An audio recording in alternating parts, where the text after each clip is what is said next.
I'm Adam. And I'm Tad. And this is Where There's a Williams, There's a Way.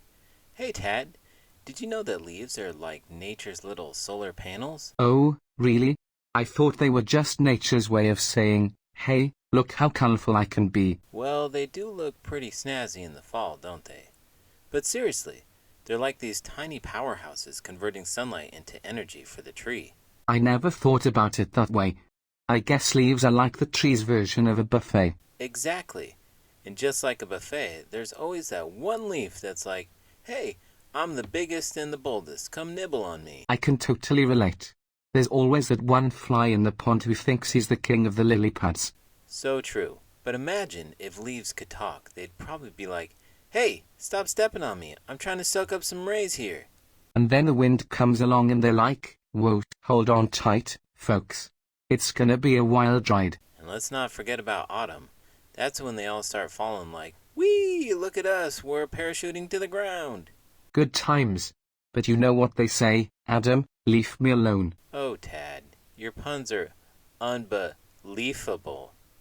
In today's book, children will be delighted to follow along as Xiao Ming explains how to read 10 Chinese characters, and they'll be pleased as they begin to discover the beauty and logic of one of the oldest picture languages in the world.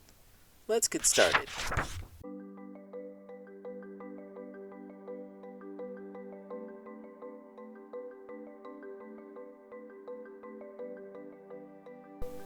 In the Leaves by Huy Voun Lee. It is a gorgeous autumn morning.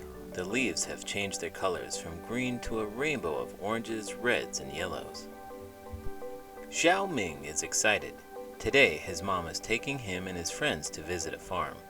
He can't wait to see the fields of growing grain. Maybe he can show his friends the new Chinese characters he has learned. Writing Chinese characters is really fun, Xiao Ming tells his friend. It's like drawing pictures. He finds a stick and draws it in the soft dirt. This is the character for grain, he says. Grain has roots that dig into the ground, just like a tree.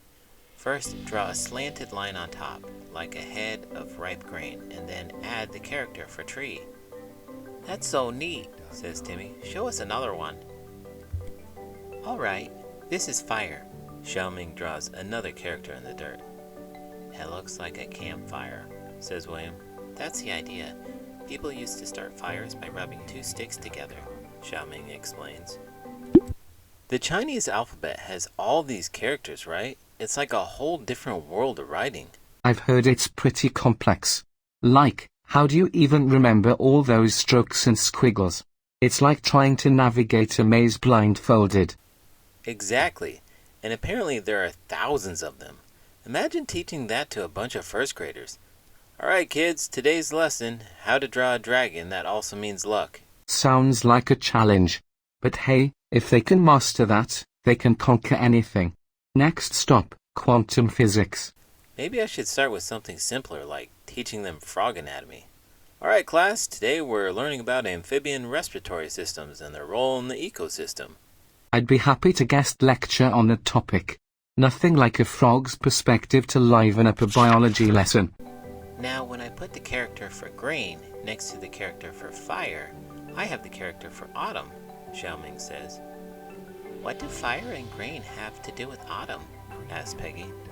In autumn, farmers harvest the grain that has ripened in the heat of the sun. From dawn to dusk, they work in fields, hoping for a big harvest, says Xiao Ming as he draws. Is that the character for field? It looks just like one, says Timmy. Xiao Ming nods, smiling. His friends understand. Soon, sprouts spring up everywhere. The character for sprout has short stalks growing in the field, Xiao Ming explains. He and his friends gather round a pen full of chubby, muddy pigs. This is the way pig was written a long time ago, says Xiao Ming as he draws in the dirt. That line is the head and these 4 lines are the legs.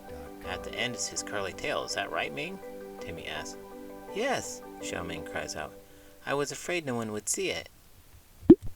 Did you know that pigs are actually quite intelligent animals? Oh, really? I never knew that. So, what do they do with all that brain power? Solve equations? Write poetry? Well, not exactly, but they can learn tricks and even play video games. Just ask Acorn. No way. I can just imagine a piggy with a controller in its hoof, battling aliens in space. Yeah, that would be something to see. But pigs are also known for their, culinary talents? You mean they're good cooks? Well, not exactly. They're more like experts in the art of being cooked. Oh, I see. So, they're like a fancy ingredient. Exactly. You know what they say, you can't make a silk purse out of a sow's ear. Wait, who says that? And what's a silk purse got to do with pigs? Beats me. Maybe pigs have secret aspirations to be fashion designers? That would explain all the snorting as the cat walks. He draws something else. When I put a pig under a roof, I have the character for house. It also means family, says Xiaoming. Everyone looks confused. The idea is that if there's a pig in the house, there's food for the family. That's funny, says William. What is the next character, Ming? Mouth, answers Xiaoming. It's very easy to draw. See, it is a mouth opening to talk. And ready to eat too, says Timmy. I'm hungry. Everyone laughs. Just one more character, says Xiaoming. Remember the character for grain? Put it next to the character for mouth, and you've made the word for harmony.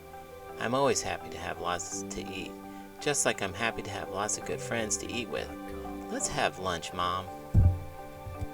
Xiaoming and his friends gather around the lunch basket. You forgot one character, says Xiaoming's mother. He looks puzzled. What is your favorite food? She asks. Rice, shouts Xiaoming, and draws a character for his friends.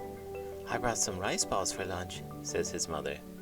Learning Chinese characters with friends is fun, and so is a picnic.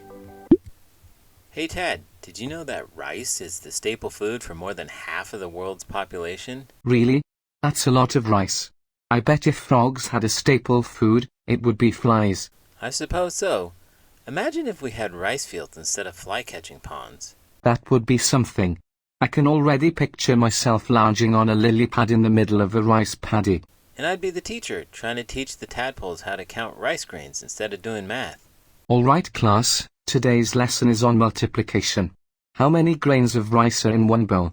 And no, you can't eat your homework. And just imagine the lunch breaks. Instead of sandwiches, we'd have rice balls. That sounds delicious.